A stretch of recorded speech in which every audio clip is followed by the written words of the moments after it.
안녕하세요. 저는 부산 가정위탁지원센터 자립지원팀 팀장 임가람입니다. 오늘 이 교육 영상은 손자녀를 양육하고 계시는 대리 양육 위탁 부모님이신 조부모님들의 마음을 이해하고 사춘기를 지나 성인을 바라보고 있는 우리 손자녀들의 마음을 좀 전달하는 시간을 가지려고 합니다.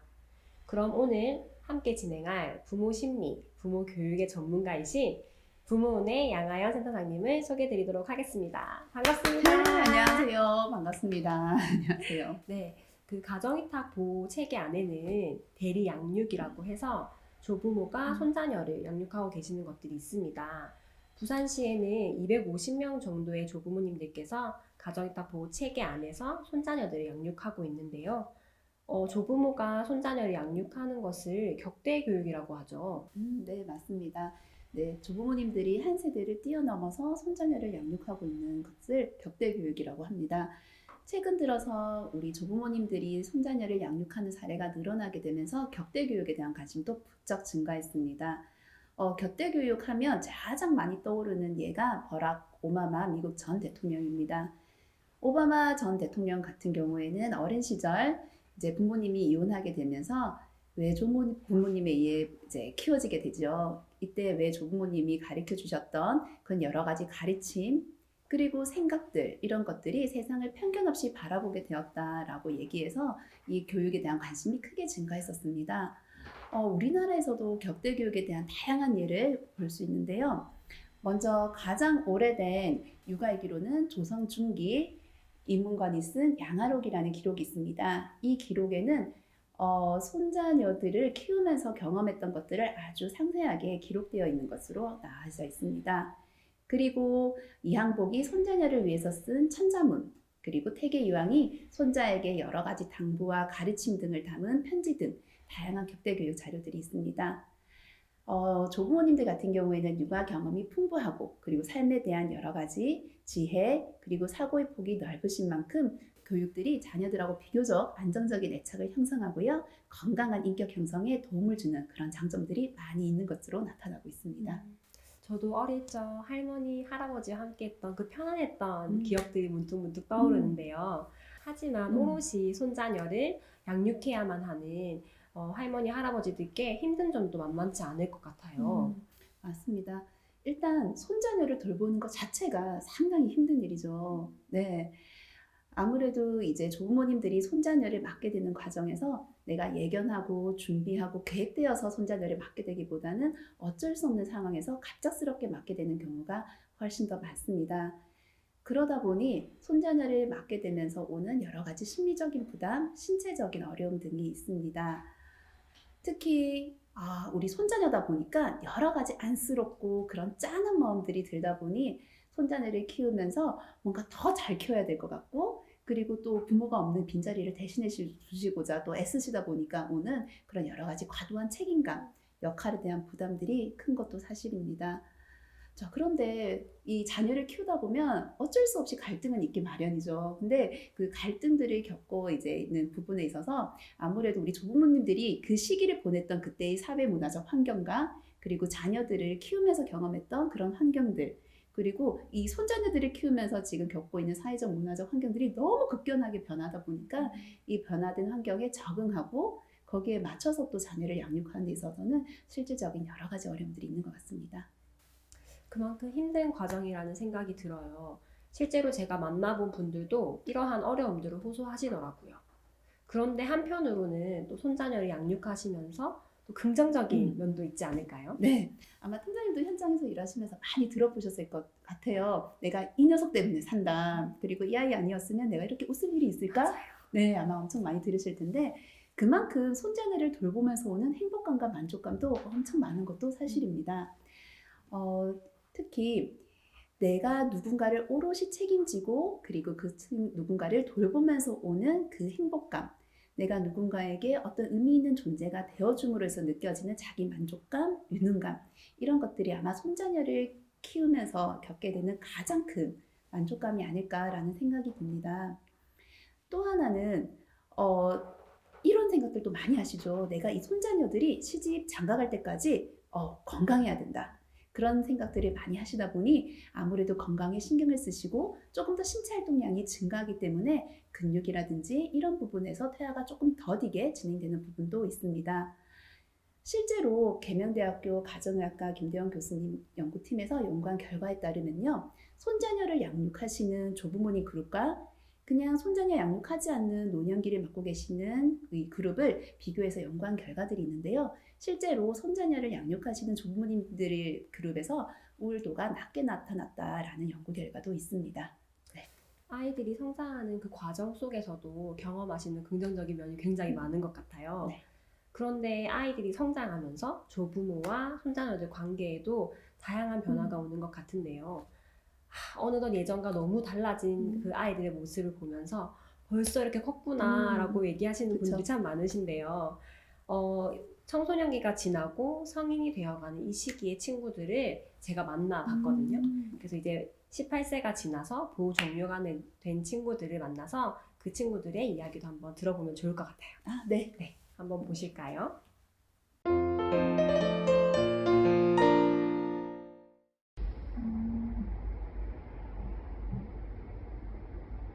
이제 어릴 때부터 제가 원하는 전공이 있었고 이제 그 전공 때문에 이제 대학 진학을 위해서 입시 준비를 현재 하는 때였는데 근데 집에 신경 쓰기보다는 그냥 나의 위주로 지냈던 것 같아요.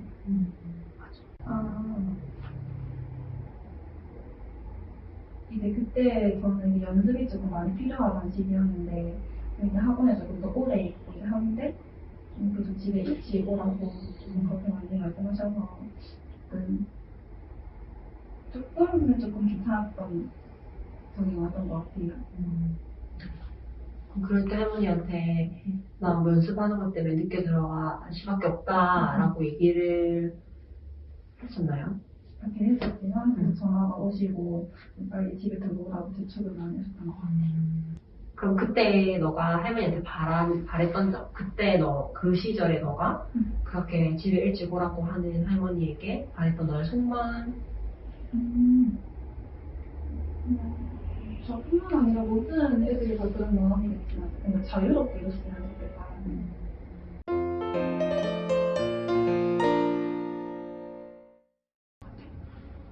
저는 원래 이제 어찌 보면은 머리가 이제 옛날 초등학생 이런 머리가 아니잖아요. 이제 중고등학생 머리면은 이제 뭐 생각할 거 생각할 줄 알고 이제 뭐 다른 그때 이제 위탁 가정에 대해서 많은 걸 이제 할 때쯤이었으니까 이제 거기서 이제 얼마나 이제 나한테 혜택을 볼 수 있고 이제 위탁에 대해서 이제 알아갈 때쯤인데 그런 거를 이제 다시 애 취급 초등학교에 였던 시급을 아직도 고등학교 때도 하니까 그에 대해서 마음이 많이 서운했었죠. 그랬을 때 할머니가 어떻게 해주셨으면 좋았었을까?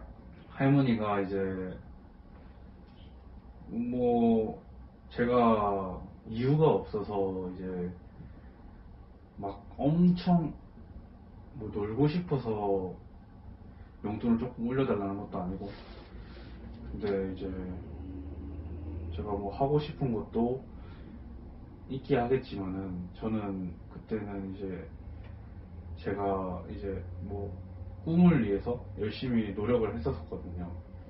근데 그거를 이제 못하게 막아버리니까 제가 막막한 마음에 집을 더 들어가기 싫었어요. 그때 꿈은 좀 유치찬란하긴 했는데 이제 집에 이제 컴퓨터가 따로 없고 이제 밖에 컴퓨터가 따로 있으니까 거기서 이제 밖에서 이제 편집이라는 걸 해보자라는 느낌으로다가 했었었는데 열심히 하니까 잘 안 되는 것도 플러스고 PC방을 갈 때마다 돈이 많이 들고 이제 인식도 안 좋아져요. PC방을 간다는 건 이제 할머니들이나 할아버지들이나 그런 분들은 이제 얘가 이제 게임하러 완전히 미쳤다. 게임 중독자다. 그렇게 여겨지기 때문에 PC방에서 다른 걸 한다라는 걸 잘 인식이 없으셔요. 그래서 그 마음이 좀 더 있었던 것 같아요. 그리고 비유가 좀 많았어요. 어떤? 이제 저희 사촌 중에 조금 많이 성실한 사람이 있는데 걔는 이제 뭐 어떻게 해서 어떻게 했다. 대충 예를 들자면 어디 걔는 고등학교 니랑 나이 똑같은데 뭐 알바해서 부모님 막 쇼핑백 같은 거 사드리고 그랬다 이러면서 뭘 하시더라고요. 그럴 때는 나도 그거 안 하고 싶냐고 그런 느낌. 할머니가 조금 더 그냥 믿어줬으면 좋겠어요. 네. 저를 조금이라도 한두 번만 더. 이제는 성인 된 친구들이 그때를 기억하면서 조부모에게 좀 기대했던 부분들 이 이야기를 했던 것 같아요. 그때 조부모님들께서는 아이들에게 어떤 기대를 하셨을까요? 아무래도 조부모님들이 바라는 거는 단 하나지가 아닐까 싶습니다. 우리 아이들이 무사히 건강하게 잘 자라서 건강한 사회 구성원으로서 자기 몫을 잘 해내는 거, 이게 바람이 아닐까라는 생각이 듭니다. 네. 그런데 참 사람은 이 성장하고 자라는 과정에서 참 오랜 시간이 소요가 되는 것 같습니다. 네. 특히 이제 손자녀들을 바라보시면서 예전보다 할 줄 아는 게 하나 둘씩 늘어나고 조금씩 생각의 폭도 늘어나고 그리고 넓어진 그런 모습들을 보면서 대견스럽기도 하고 기특하기도 하다는 말씀들도 많이 하십니다. 하지만 동시에 한편으로는 여전히 철없고 어린 것 같아서 걱정스럽기도 하고요. 이렇게 한 사람이 태어나서 몸과 마음이 건강한 성인이 되기까지 그 성장 과정에서 겪게 되는 변화들이 참 많이 있습니다. 이렇게 성장 과정에서 겪게 되는 이러한 변화들을 이제 심리학자들이 연구를 해서 사람들의 성장 과정을 이해하려고 하는 여러 가지 시도들이 있습니다.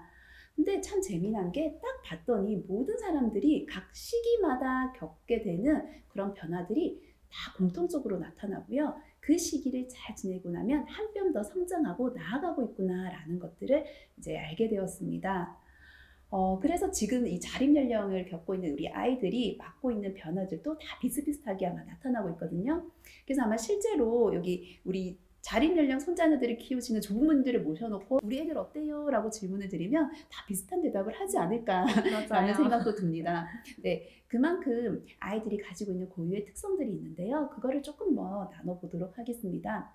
먼저 우리 아이들이 가지고 있는 가장 큰 특성 중에 하나가 자기 자신에 대한 관심이 상당히 많습니다. 네, 그래서 뭐 외모뿐만 아니라 자신에 대한 생각, 진로, 삶의 방식, 앞으로 난 뭘 하지? 뭘 잘하지? 이런 것들에 대한 관심이 상당히 늘어나 있습니다. 네, 그러면서 더불어서 어떤 특성을 지니냐면요. 이 아이들이 논리적인 사고도 상당히 발달하기 때문에 예전에는 그냥 넘어가던 것들도 자기의 생각과 가치에 반하다고 여기면 이렇게 논쟁을 하거나 따지려 드는 그런 모습들을 보입니다. 그만큼 자기만의 생각과 자기만의 어떤 내면의 여러 가지 것들에 관심이 많다 보니까 자기 중심적인 특성을 보이기도 합니다. 한 예로 이런 얘기들 많이 하세요. 시끄러우니까 조용히 해 라고 얘기해놓고 자기는 더 시끄럽게 군다든지 아니면 자기 방 정리는 하지 않으면서 집안이 지저분하다라고 주변을 뭐라고 한다든지 이런 자기중심적인 특성도 나타나는 게 이 시기입니다. 그만큼 이제 자기 안에 많이 몰입이 되어 있는데요. 동시에 그러면서 이 시기의 아이들이 겪게 되는 또 특징 중에 하나가 여러 가지 자기 생각이라든지 이런 폭들이 많이 넓어지는 시기입니다. 그리고 이 시기에는 추상적인 사고가 발달하게 되면서 옳고 그름, 선과 악, 진리, 정의 이런 것들에 대한 관심이 상당히 높아집니다. 그래서 평등이나 공평등에 대해서도 많이 나누고요. 다른 사람 행동들을 비판하는 모습을 자주 보게 되기도 합니다. 자, 이런 모든 과정들이 사실은 바로 이 한 가지 숙제를 하기 위해서거든요. 그게 바로 자아 정체감 형성이라는 겁니다. 나는 누구지? 난 어떤 사람이지? 난 이런 성격이구나. 나는 저런 성격이네? 여러 가지 것들을 경험하고 나누게 되면서 나라는 사람을 이해하고 그리고 나라는 사람을 어떠한 모습으로 받아들이게 되는 그런 과정이 있습니다. 이 과정을 통해서 잘 이해하고 나면 내 미래와 앞으로의 진로들을 준비할 수 있는 힘이 생기게 되죠. 그런데 아무래도 우리 아이들은 아직까지 어리기 때문에 어른인 우리 눈에서 봐서는 아이들이 생각하는 것들이 많이 모순된 것도 많고, 그다음에 아주 편협된 시각으로 바라보고 있는 것들도 많고 하다 보니까 걱정과 염려스러움들도 분명히 있습니다. 하지만 이 시기는 그걸 없앨 수 없이 자연스럽게 나타나는 이 시기의 발달적인 특성이기도 합니다. 네. 발달 과업에 따라 조부모가 해야 하는 역할들도 달라질 것 같거든요. 그때는 조부모가 어떤 것들을 도와드려야 될까요? 네, 아이들이 성장함에 따라서 조부모님들의 역할도 많이 달라집니다. 한 예로 우리 아이들이 어렸을 때 아마 유아기나 초등학교 저학년 때는 아마 너무너무 예쁘면 부모가 사랑하는 방식이 아이를 껴안아준다거나 뽀뽀를 해준다거나 이런 대로 사랑을 표현을 했다면 아마 지금 자립 연령에 있는 아이들한테 우리 조부모님들이 그렇게 한다면 아마 아이들 전부 다 뒷걸음치시고 되게 싫어할 거예요. 그만큼 부모가 자녀에게 향하는 애정은 다 똑같고 사랑도 다 똑같지만 그것을 전달하는 방식이 조금씩 달라져야 합니다. 그래서요, 갈린 스칼린스키라는 학자는 부모가 해야 되는 역할들을 6가지로 구분해서 설명을 하고 있습니다. 그 6가지가 첫 번째가 보호자입니다.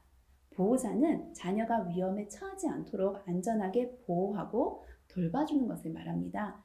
건강한 음식을 먹이는 거, 추울 때 따뜻한 옷을 입혀주는 거, 그리고 아이가 친구들과의 사이에서 어떤 위험한 상황에 처했을 때 나서서 도와주는 거, 이 모든 것들이 보호자의 역할이고요.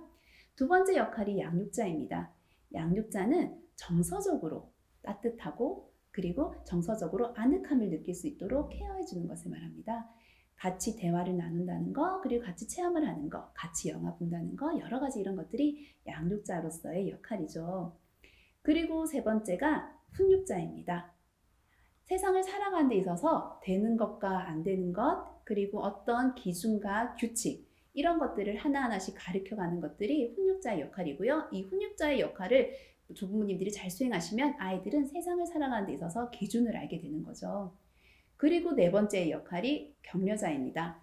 자, 이제 훈육을 열심히 해서 아이들이 세상에 대한 기준을 알고 나면요, 이제 스스로 살아가는 힘들을 가지게 되죠. 그러면 뒤에서 내가 이제 가르쳐주는 게 아니라 이미 알고 있는 것들을 잘 실천할 수 있도록 도와주고 격려해주는 역할이 격려자죠. 네. 자, 그리고 5번째 역할이 상담자입니다. 우리 조부모님들이 도와주고 스스로 하려고 많이 노력을 하지만 중간중간에 실수도 하고 시행착오도 하게 되고요. 그리고 힘든 순간들도 경험하게 됩니다. 그런 상황에서 조부모님들이 아이의 마음을 읽어주고 그리고 적절한 도움을 주고 조언을 해주고 하는 부분들이 상담자의 역할입니다. 그리고 마지막 6번째가 동반자의 역할입니다. 이 역할은 이제 자녀도 한 사람으로서 그리고 나도 한 사람으로서 같이 오롯이 서서 각자의 길을 나란히 가는, 서로의 삶을 존중해주고 서로를 인정해주면서 나아가는 것들이 동반자의 역할입니다. 이렇게 조부모님들과 손자녀일 뿐만 아니라 부모-자녀 관계는 6가지의 역할들이 존재를 하는데요. 이 6가지 역할들이 각 시기별로 조금 더 많이 해야 되는 게 있는 것 같습니다. 아무래도 자녀가 어리거나 영유아일 때는 아무래도 보호자의 역할들이 훨씬 더 많아지게 되고요. 그리고 점점 자라면서 양육자에서 그리고 격려자, 지지자로 점점 더 역할이 변하게 됩니다. 지금 자립 연령에 있는 우리 아이들에게 가장 필요한 역할은 어떤 역할이 있을까요? 동반자, 지지자. 네, 맞습니다. 지지자면서 상담자면서 동반자의 역할들의 비중이 확 늘어나게 됩니다. 그래서 이때는 조금 더 이제 쉽게 말하면요. 부모와 자녀 사이에도 심리적인 거리가 있다고 표현을 하거든요. 심리적인 거리가 가장 가까운 것은 어떤 역할일까요? 보호자일 때. 네, 맞습니다. 보호자일 때 부모 자녀와의 거리는 가장 가깝죠. 그러다가 점점 거리가 늘어나서 동반자까지 갈 때는 아주 먼 심리적인 거리를 두게 됩니다. 부모와 자녀 사이에는 우리는 울타리를 치죠. 보호자일 때는 아주 좁은 울타리에서 아이들이 뛰어다니고 마음껏 자기의 꿈을 펼칠 수 있도록 도와준다면 양육자, 훈육자, 격려자, 상담자, 동반자가 되면서 정말로 보이지 않는 저 멀리 울타리까지 확대해 나가는 것이 부모의 심리적인 거리를 이렇게 맞춰서 넓혀 나가는 부분입니다. 그런데 이게 쉽지는 않아요. 말은 쉽지가 않은 게 왜냐하면 아무래도 우리 조부모님들이나 부모의 마음이라는 것이 아무래도 손자녀가 겪게 되는 시행착오를 줄이고 사회 속에서 받게 될 상처를 안 받았으면 좋겠고 하는 게 우리 마음이잖아요. 그러다 보니 조부모님들이 아이들의 시행착오나 실수를 줄이려고 하다 보면 아무래도 상담자나 격려자 역할보다는 보호자의 역할로 다시 돌아가는 경우가 상당히 많습니다. 아이가 뭔가 열심히 준비하다가 실수했을 때 격려자라면 그래 괜찮아 다시 한번 해봐 이렇게 말하는 게 격려자라면 보호자는 어떻게 될까요? 하지마 내가 할게. 뭐 이렇게 아닐까요? 맞습니다. 내가 대신해 준다거나 그런 실수가 빠지지 않게끔 미리 차단을 한다거나 이런 형태로 돌아가기 마련이죠. 근데 이거는 조부모님들 우리는 다 불안하기 때문에 자녀가 잘 됐으면 하는 마음에서 나오는 당연한 마음이긴 합니다. 그러면서 동시에 조급증이 생기죠. 조급증이 생기면요. 아무래도 심리적으로 멀어져서 자기의 꿈을 향해서 가려고 하는 아이들을 다시 잡아당기고 통제하고 그리고 내가 옳다고 생각하는 방식들이 강요하게 되는 그런 현상이 나타납니다. 네, 그러다 보니까 아무래도 우리 조부모님들이 이런 마음들을 잘 컨트롤하면서 부모 역할을 하는 것들이 가장 중요하지 않을까라는 생각이 듭니다. 그 조부모님들의 마음이 너무 이해가 되는데요. 그럼 그렇다면 좀 구체적으로 어떤 것들을 도와줄 수 있을까요? 아무래도 시대가 너무 많이 빠르게 변하고요. 그리고 급변하는 사회 속에서 사실은 조부모님들이 혼란스러운 것은 사실입니다. 하지만 아무리 시대가 변하고요. 아무리 무언가가 많이 달라지더라도 변하지 않는 것들은 있습니다. 바로 부모와 자녀 간의 관계거든요. 네. 자, 부모가 오직 조부모님들을 많이 사실은 줄 수 있는 특별한 것들이 있습니다. 네. 이 시기의 실수와 시행착오들은요. 사실은 미래에 우리 아이들이 자라가고 성장하는 데 있어서 아주 중요한 밑거름이 됩니다. 조부모님들의 울타리 속에서 이 아이들이 마음껏 실수도 하고요. 시행착오도 겪고요. 그리고 상처도 받아보고 좌절도 받아보고 그러면서 세상에 나아갈 준비를 하는 게 이 시기입니다. 다만 우리 아이들이 되돌릴 수 없는 그런 도덕적인 그런 실수들, 도덕적인 과오들을 범하지 않게끔만 도와주시면 충분하죠. 조금 더 구체적인 내용들 한번 알아보도록 하겠습니다. 먼저 첫 번째는 우리 앞서 이야기한 우리 손자녀들이 가지고 있는 이 시기의 고유한 특성들이 있습니다. 이 특성들을 제대로 잘 이해하고 손자녀들을 조금 더 넉넉한 시선으로 바라봐 주시는 게 가장 필요하겠죠.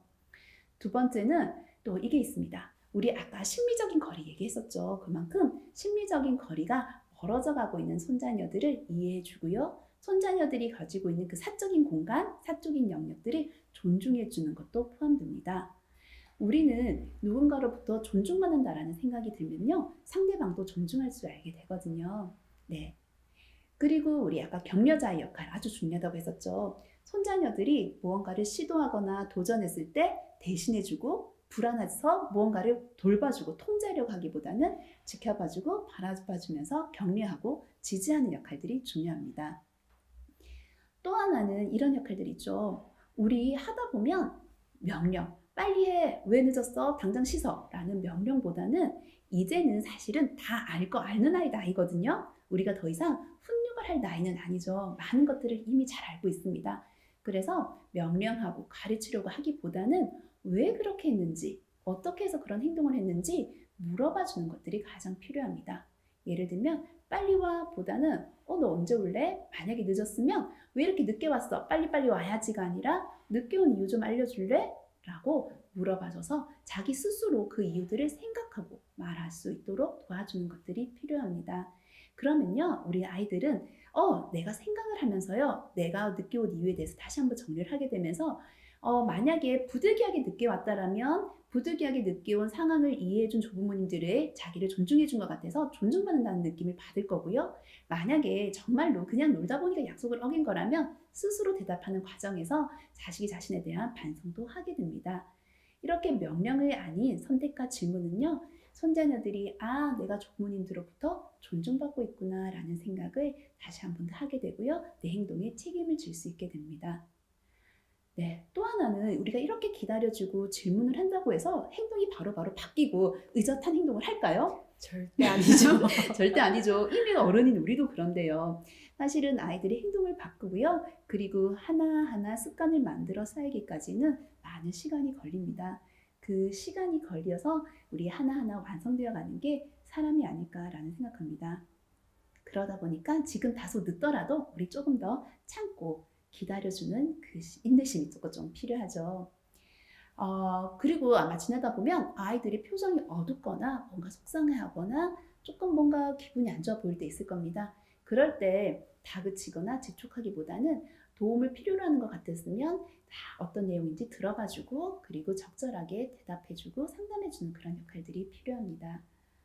아마 우리 조부모님들은 세상을 바라보는 시선이라든지 경험들이 이미 넉넉하게 폭이 넓으신 만큼 아마 손자녀들을 조금 더 넉넉한 시선으로 바라보고 이해해주는 게 필요하지 않을까라는 생각이 듭니다. 네, 그리고요, 더불어서 가장 당부드리고 싶은 것들이 있습니다. 자, 뭐냐면요. 사실은 손자녀들을 잘 돌보기 위해서 손자녀들에게 집중하는 것도 필요하지만 또 사실은 우리 조부모님들, 우리 스스로를 잘 돌보고 케어하는 것도 필요합니다. 부모 역할에 충실해서 열심히 하다 보면요. 우리 에너지도 떨어지게 되고요. 지치고요. 그리고 스트레스 받는 일도 분명히 많습니다.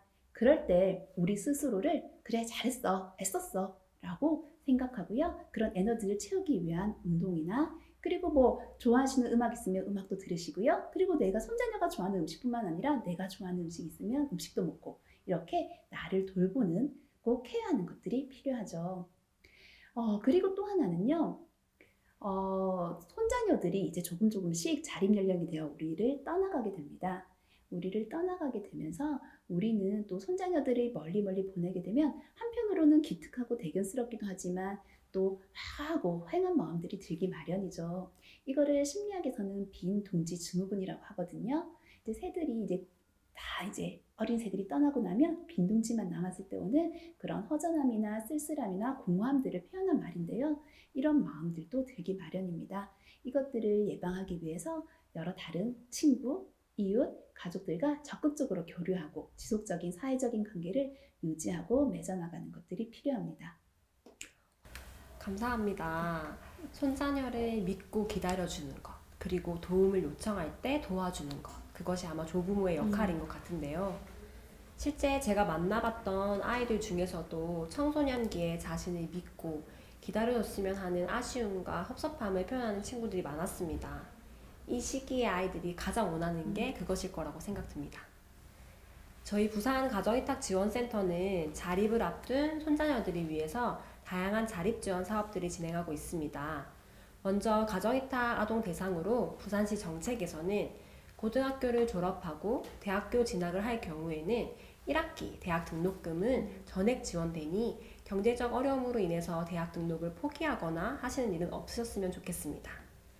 그리고 대학 진학을 혹시 하지 않더라도 취업 준비나 취업을 하는 경우에도 가정의탁 보호가 종료되면서 자립정착금이라는 600만 원을 지원받고 있습니다.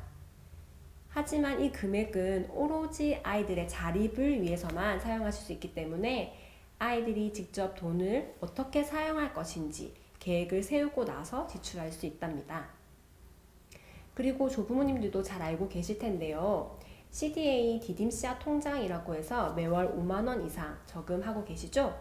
그리고 정부에서는 1대1 매칭을 넣어주고 있는데요. 내년부터는 1대2 매칭을 한다고 하네요.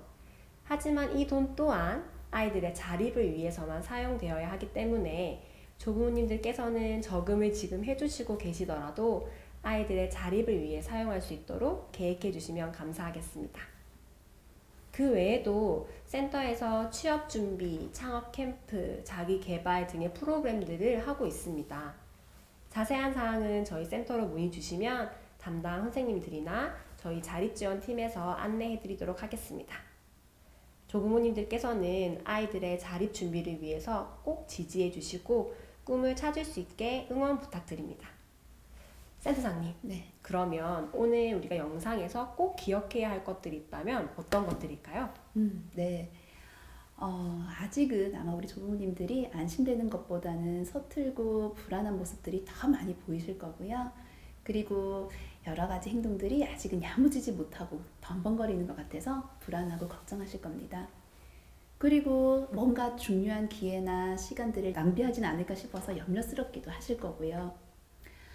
그래서 막 다그치자니 괜히 미안하고 그리고 뭔가가 그렇게 되면 또 잘못되지 않을까 싶기도 하고요. 가만히 놔두자니 방관하는 건 아닐까라는 생각도 드실 거고요. 참 부모 마음이 복잡합니다. 하지만 이 모든 아이들은요, 잘 살고 싶어 합니다. 자기 삶에 있어서 주인공이 되고 싶어 합니다. 우리 그 마음을 믿고요, 한 발짝 뒤에서 기다려주는 것이 무엇보다 중요합니다. 또 하나 더 중요한 거는요, 우리 조부모님들 나 자신에 대한 믿음도요. 지금까지 무탈하게 우리 손자녀들 잘 키워오셨습니다. 그리고 앞으로도 우리 손자녀들은 잘 커나갈 거고요. 앞으로 어떤 일이 생기더라도 우리는 분명히 잘 해낼 거라고 저는 믿습니다. 감사합니다. 우리 손자녀들의 자립은 얼만큼 준비되어 있을까? 나는 또 어떤 부분을 도와줄 수 있을까?에 점검하도록 지금 조부모님들께 유인물을 나눠드렸습니다. 오늘은 우리 아이들과 함께 이걸 보시면서 많은 이야기 나누셨으면 좋겠습니다. 고등학생, 막 20살이 된 손자녀들을 키우기 참 힘드실 텐데요. 그리고 본인들의 노후의 삶을 아이들과 함께 하시는 조부모님들께 다시 한번 감사 인사드리며, 마지막으로 저희 보호 종료 아동들의 영상을 보시면서 대리 양육 위탁 부모의 자립교육을 마치도록 하겠습니다. 이상 부산 가정위탁지원센터 임가람이었습니다.